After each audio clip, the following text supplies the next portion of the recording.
Bom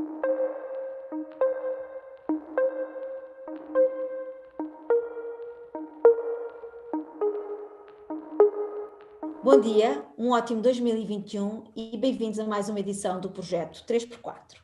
3x4 é o retrato do turismo e da hotelaria na pandemia do Covid-19. O meu nome é Sofia Almeida, sou professora na Faculdade de Turismo e Hospitalidade da Universidade Europeia e investigadora no SEC Territour Universidade de Lisboa. A investigadora do turismo a quem hoje vou fazer perguntas é Cláudia Seabra. A Cláudia é docente auxiliar na Faculdade de Letras da Universidade de Coimbra. Foi ainda docente na Escola Superior de Tecnologia e Gestão no Instituto Politécnico de Viseu. É pós-doutorada pela Nova School of Business and Economics, na área da Geografia Económica e Social, onde desenvolveu o projeto Influência do Terrorismo nos Cidadãos e Organizações na Europa dos 28, com uma bolsa de investigação da Fundação para a Ciência e Tecnologia. É doutorada em Turismo pela Universidade de Aveiro e mestre em Ciências Sociais pelo ISCTE.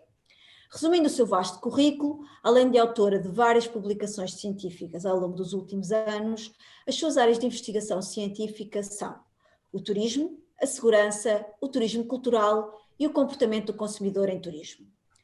Cláudia, bem-vinda e obrigada por teres aceitado este desafio. Vamos então passar à primeira pergunta.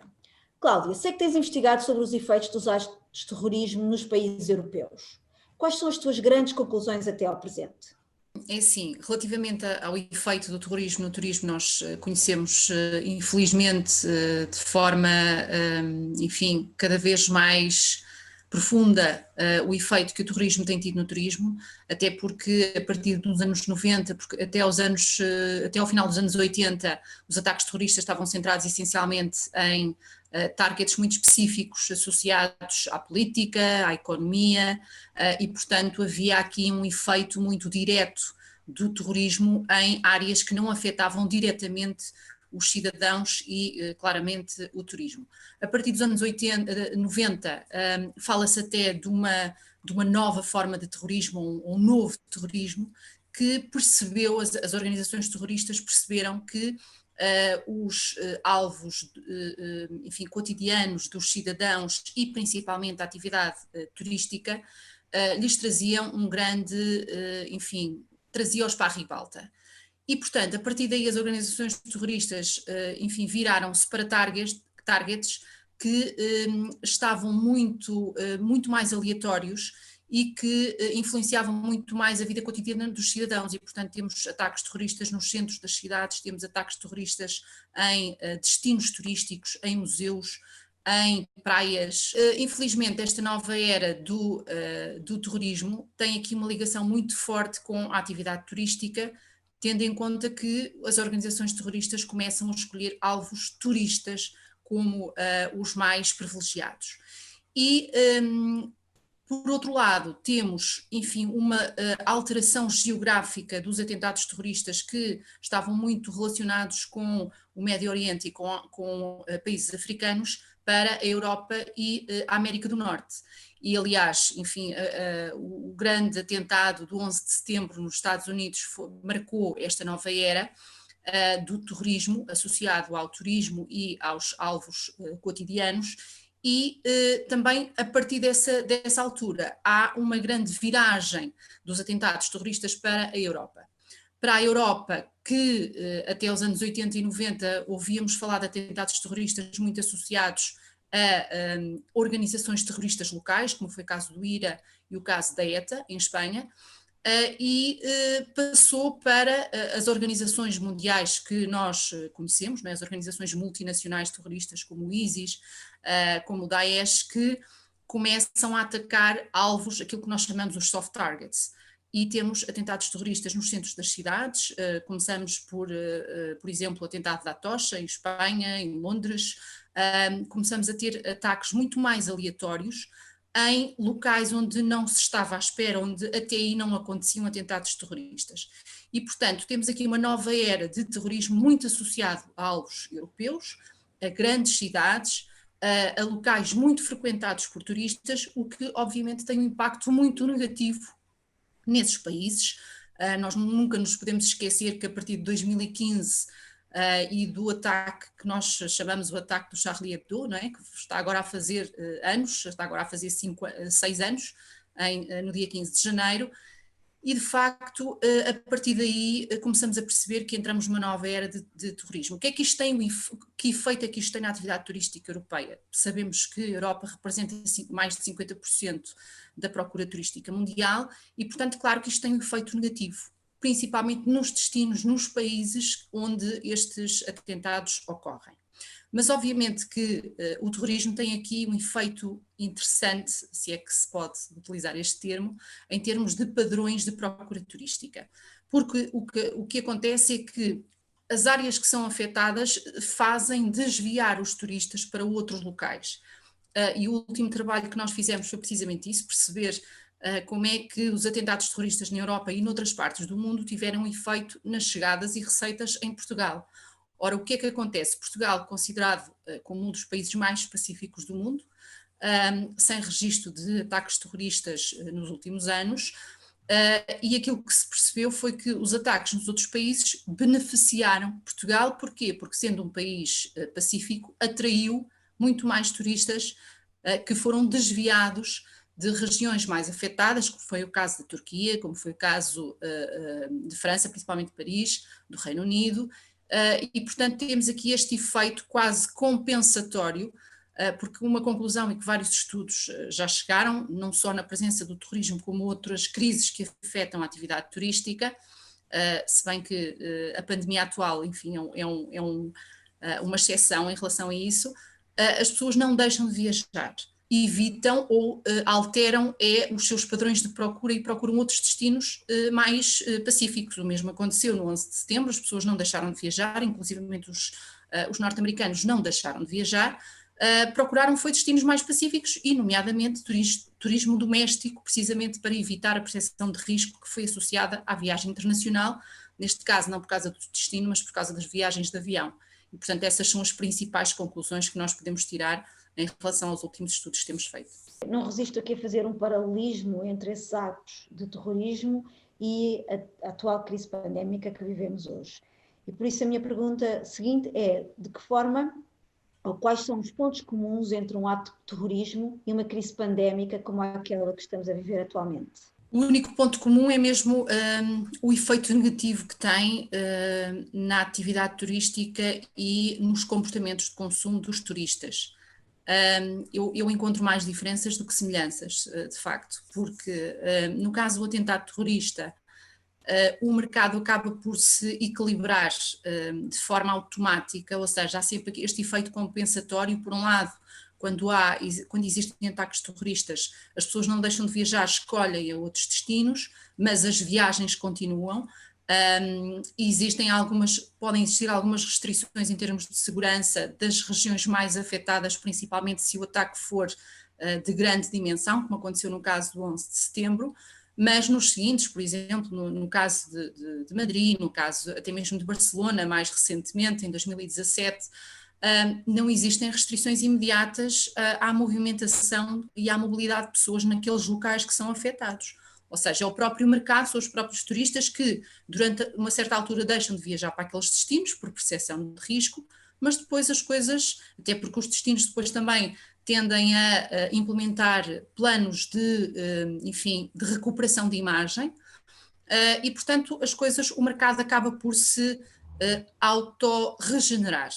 No caso da pandemia, as coisas foram completamente diferentes. Por um lado, porque os efeitos foram globais, e em nenhum ataque terrorista, a não ser no caso do 11 de setembro, em que houve um efeito mais global, mas não total, por assim dizer. No caso da pandemia, afetou globalmente a atividade turística. Por outro lado, o mercado não tem possibilidade de se regenerar, de se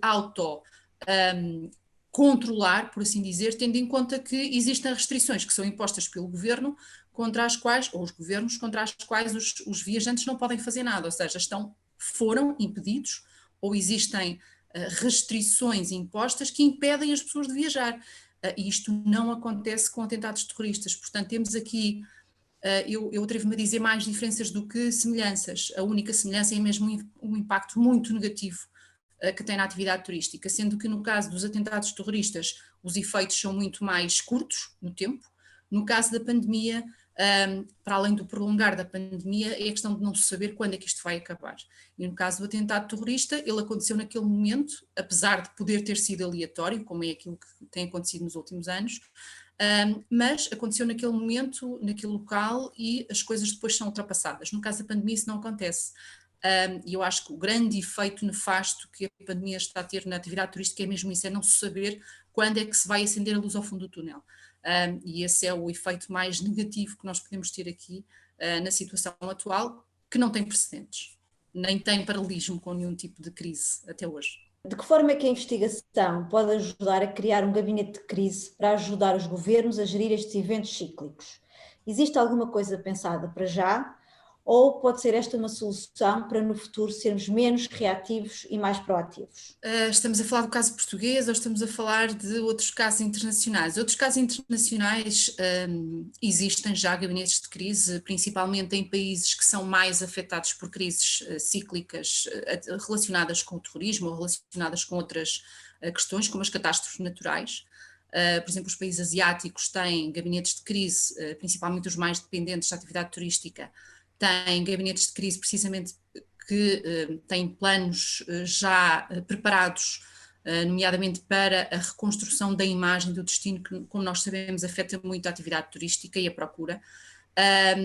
E estes países têm já gabinetes com planos preparados quando existem, por exemplo, catástrofes naturais, quando existem atentados, quando existe instabilidade política, e portanto já estão muito mais, reagem muito mais rapidamente e têm uma capacidade de regeneração.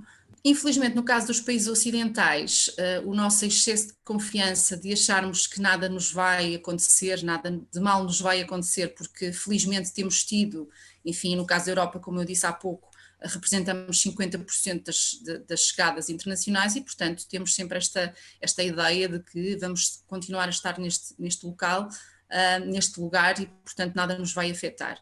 Isso, infelizmente, tem, enfim, impedido os países europeus e no caso Portugal, de nos prepararmos para uma crise porque achamos que ela nunca vai acontecer. E no caso português, enfim, nós já somos caracterizados por isso, por sermos um bocadinho, enfim, gostamos muito de tentar resolver as coisas no momento, de improviso, e infelizmente não existe essa preparação.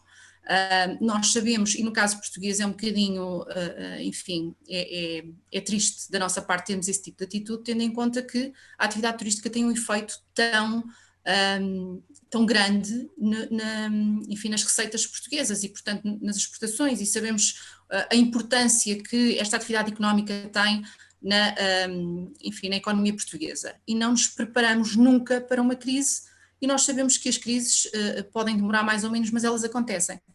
Aprendemos da pior maneira, de facto estamos a atravessar uma crise muito profunda, nós ainda não sabemos quais são os efeitos dessa crise em termos económicos e sociais, que enfim, já estamos a adivinhar, mas de facto ainda não temos essa noção concreta, e sim, creio que isto só se resolve com, por um lado, admitindo o problema, admitindo que esta foi, felizmente para Portugal, a primeira crise, mas existirão outras, provocadas por situações de epidemias ou outras que possam acontecer, porque a atividade turística, infelizmente, sendo uma atividade global, está muito mais vulnerável a crises e, portanto, sabemos que esta será a primeira de muitas e temos que estar preparados para a resolução destas crises, de outras crises futuras, e isto só se faz com uma aliança que, infelizmente, no caso português também não tem havido, enfim, entre o mercado, entre os gestores das várias empresas turísticas e os investigadores. Enfim, já tivemos esta conversa, Sofia, infelizmente em Portugal eu acho que há um grande divórcio enfim, entre a atividade e a investigação. Noutras áreas as coisas têm evoluído, esta pandemia, por exemplo, veio mostrar a importância enorme que existe da investigação para resolver problemas, enfim, concretos, no caso da medicina, no caso enfim, da solução que se encontrou, no caso da vacina para a doença, mas noutras áreas isso não acontece. e no turismo, infelizmente, essa é uma das situações. E, portanto, sim, eu acho que isto só se resolve se finalmente houver um casamento e não um divórcio, ou pelo menos uma união de facto entre a atividade e a investigação. Sim, concordo. Muito bem. Vamos ficar então a acreditar nesse casamento. Eu também partilho da tua opinião, Cláudia. Mais uma vez agradeço a ti por teres aceitado este desafio e a atenção dos que estiveram a assistir. Desejo-vos a todos um excelente dia. Obrigada. Obrigada.